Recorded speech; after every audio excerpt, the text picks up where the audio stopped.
প্রথমে একটা কথাই বলবো, আপনারা গুজবে কান দেবেন না। হ্যাঁ বাড়া, গুজবে কান দেবেন না, ঠিক আছে? গুজবে কান দেবেন না, দাদা বৌদির দিকে ধ্যান দেবেন। মানে গল্প করছে কি হবে সেটা দেখার জন্য। বিখ্যাত ইউটিউবার দীপঙ্কর বিশ্বাস আর সুমি তাকে পুলিশে তুলে নিয়ে গেল। আচ্ছা, এখন কথাটা হলো যে এটাই, কেসটা সবাই জেনে গেছে, ঠিক আছে? কিন্তু পুলিশ তুলে নিয়ে গেল, কোর্টে পাচার করলো, আর আবার ছেড়েও দিল।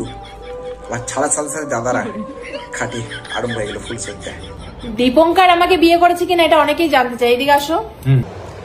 অনেক মানুষ অনেক রকম ভাবে ফুটেজ খাচ্ছে। আমরা যে বিষয়ে অ্যারেস্টটা হয়েছিলাম এটা আমাদের মানে ফ্যামিলিগত ব্যাপার, আমাদের ব্যক্তিগত অন্য দিক থেকে। না না, সে ঠিক আছে, সেটা তোমার ফ্যামিলিদের ব্যক্তিগত ব্যাপার, কিন্তু বলছি বৌদির সিটবেলা ঠিকঠাক ভাবে করো না, বলছি অন্য কিছু টেপা হয়ে যাচ্ছে।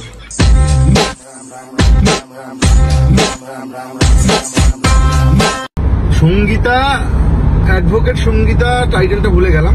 অ্যাডভোকেট সঙ্গীতা দাস জানা, ये बड़ी अच्छी बात कही आप। কিন্তু মানে মানুষ এটা বুঝতেই পারছে না যে মানুষকে কিভাবে বোকা বানানো হচ্ছে। মেন বিষয়টা হচ্ছে সত্যি মারা আমরাই বুঝতে পারছি না, ঠিক আছে? এরপর বুঝে গেছি একদম। হ্যাঁ ঠিক আছে, এই ভিডিওটা দেখার পরে পুরোপুরি বুঝে গেছি, ঠিক আছে? একটা ইঞ্জিন, দুটো ড্রাইভার, সরি দুটো ইঞ্জিন, একটা ড্রাইভার।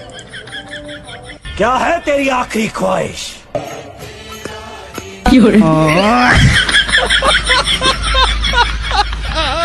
তো এই গাইস, ভিডিওটা শুধুমাত্র এন্টারটেনমেন্টের জন্য বানানো হয়েছে, দয়া করে সিরিয়াস নেবে না, ভিডিওটা দেখবে, মজা নেবে আর ভুলে যাবে।